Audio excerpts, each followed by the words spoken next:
এইটো মোৰ বাচ্চা, ইয়াৰ নাকেৰে তেজ ওলাইছে, কি কৰা হ'ব? কি কৰা হ'ব? কম না, ক'ব লাগিব, ক'লে ভাল লাগে ন। নাকেৰে তেজ ওলাইছে। আগতে যদি মই সৰুতে যদি মাক আহি কোনোছে নহয়, মা মোৰ নাকেৰে তেজ ওলাইছে, মায়ে প্ৰথমতে কি কৰে? মায়ে প্ৰথমতে দুটা চৰ মাৰিব, ক'ত লাগি আহিছে, বুজিছে? সেইটো আছিল আগৰ যুগৰ মা, আৰু সেইবোৰ আচলতে ভাল আছিলে।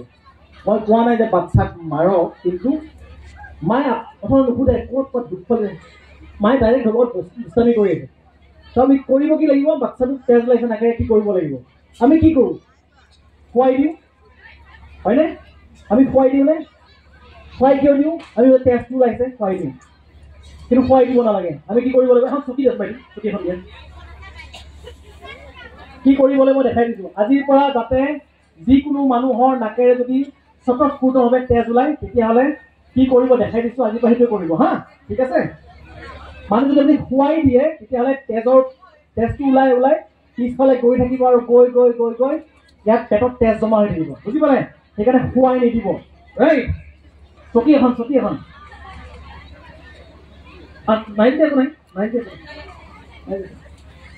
চ' যদি নাকেৰে তেজ ওলাই, এনেকৈ বহাই ল'ব, পাৰিলে চকী হ'লে ভাল, এনেকৈ বহাই ল'ব, বহাই লৈ অলপমান নাকটো ধৰিব দিব জোৰকে।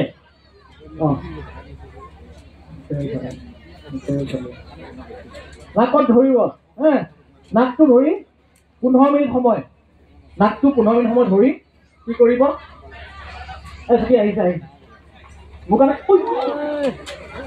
আছেনে? ঠিকে আছেনে? আছে, হ'ব।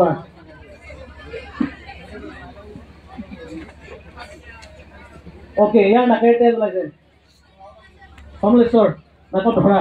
অ'কে, সন্মুখৰ ফালে অলপ হাউলি যোৱা, সন্মুখৰ ফালে এনেকৈ। য়েছ, এইটো পজিশ্যন। এইটো নাকত ধৰি পুৰা নাকটো চেপি ধৰিব, কমপ্লিট ঢিলাখিনি গোটেইখিনি 15 মিনিট সময়। 15 মিনিট সময়। এতিয়া কোনোবা ভাবিব পাৰে না, 15 মিনিট সময় ধৰিলে মই সিফালে গুচি যাম চিধা। এতিয়া কি কৰিব লাগিব? মুখেৰে উশাহ ল'ব, মুখেৰে উশাহ ল'ব পাৰি নাই?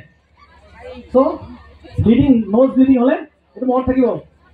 যদি বাচ্চা হৈছে, বাচ্চাক কোচত লৈ নাকত ধৰি থাকিব 15 মিনিট, কাৰণ বাচ্চাটো ধৰিব নোৱাৰে। বাচ্চাই নাজানে ন, ধৰিব এৰিব, ধৰিব এৰিব, চাব তেজ ওলাইছে। বহুতে কি কৰে? পানী মাৰে, মিঠাতেল লগায়, আৰু কি লগায়? চূণ লগায়, আৰু কি লগায়?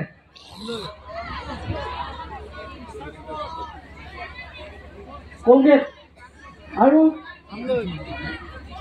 কলগেটটো বহুত ভাল বস্তু, মানুহে গোবৰ পৰ্যন্ত লগায়। ক'ৰবাত গ'লে গোবৰ লগাই বুলি কয়। এইবোৰ একো নলগাব, টিপি ধৰিব, অলপ পিছত ব্লিডিং নিজে বন্ধ হ'ব। ধৰি লওক ইয়াত যদি বেছিকৈ ব্লিডিং হৈছে, তেতিয়াহ'লে ENT ডক্টৰ তাত গ'লে তেখেতে এইটো ঠিক কৰিব। মেইন কথাটো হৈছে যে আমাৰ নাকৰ হ'ব এইবোৰ ভাল ল'ৰা ক'লে আখৰে পালন কৰে। আচ্ছা, নাকৰ মাজৰ যিখন বেৰ আছে, সেই বেৰখন নহয়, তেজ চলাচল কৰা ঢেৰ আৰ্টেৰী থাকে, তেজৰ শিৰা থাকে। সেই শিৰাবিলাক ছালৰ খুব তলতে থাকে, আৰু সেই ছালটো ফাটি গ'লে সোনকালে ব্লিডিং হয়। তই টেনশ্যন ল'ব নালাগে, এনে কৰিলে হ'ল, বুজি পালে? অ'কে। 3 নম্বৰ, এই মিৰ্গি অহা মানুহ দেখিছে নাই?